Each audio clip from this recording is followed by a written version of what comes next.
ست لاعبين مظلومين مع الكابتن حسام حسن في قائمة منتخب مصر. انت واخد سند باك او دفاع هاني ورامي واحمد عيد وخالد صبحي وعبد المنعم، واخد حسام عبد المجيد واحمد نبيل كوكا. احنا ممكن نشيل التلاتة، ممكن نشيل خالد واحمد ونبيل كوكا ونحط مكانهم عمر جابر اللي انا شايفه من افضل اللعيبه في مركزهم.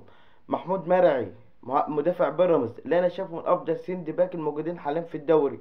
عندك باك ليفت بدل ما تلعب نبيل كوكا اللي انا مش شايفه مستواه يوديه للمنتخب او هو ما بيلعبش في المركز ده. عندك كريم الدبيس افضل واحد في كريم الدبيس هيلعب لك في المركز احسن منه، وكمان كريم الدبيس ده مركزه وعامل كام ماتش مع النادي الاهلي ماتشاته تاكد ان هو حلو.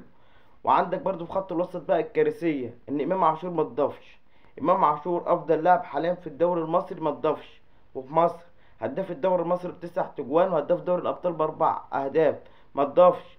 عندك نجم بيتش تاون الانجليزي وسام مرسي. سام مرسي ليه ما تضيفوش؟ ضيفوا يا عم وما تلعبوش، مش عايزينك تلعبوا، ضيفوا مع المنتخب ما تلعبوش. فهم دول الستة المظلومين مع الكابتن حسام حسن ولسه في تاني.